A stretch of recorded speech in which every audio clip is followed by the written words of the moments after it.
Hi, family. We're sitting out here enjoying some hot, fresh air. And I wanted to share something with you just really quickly. Won't take up a whole lot of time.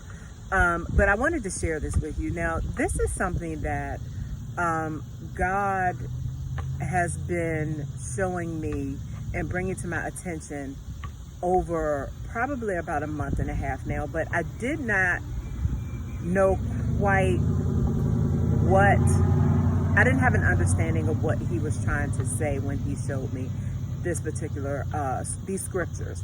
And what God continued to bring to my attention was the situation with Paul and Silas when they were placed in prison. And let me read to you, I'm going to read to you the main scriptures that he highlighted to me. So it's Acts chapter 16, verses 25 and 26. And it says, around midnight, Paul and Silas were praying and singing hymns to God, and the other prisoners were listening. Suddenly, there was a massive earthquake, and the prison was shaken to its foundations. All the doors immediately flew open, and the chains of every prisoner fell off. So he has been highlighting the story about Paul and Silas being imprisoned, like I said, for quite some time now.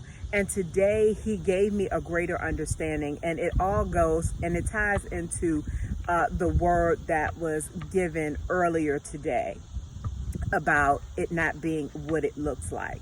And you in a position of waiting for a promise that God has given to you.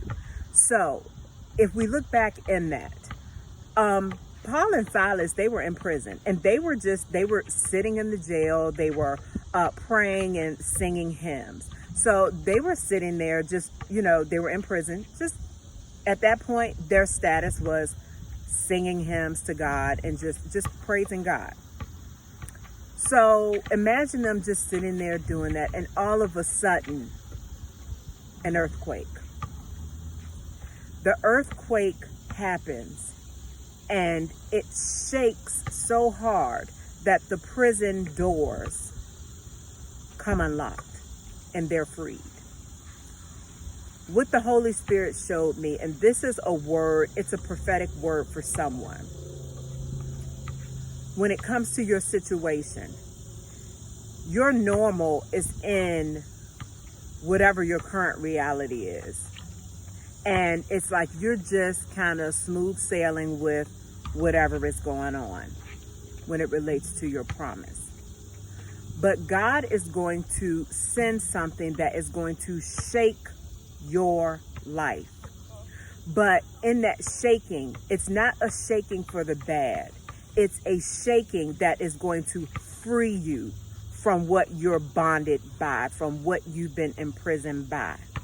So I just wanted to share this with someone because now God has given me an understanding of why he kept showing me this particular story in the Bible about Paul and Silas. But know that God is about to shake your life, and shake your life in a good way. It's going to come all of a sudden, and it's going to catch you off guard. But when he shakes you, it's not going to be a shaking for the bad. It's going to be a shaking for the good, to free you from what has kept you bound. All right, B2L fam, I love you all. And until next chat, be blessed and have an amazing evening.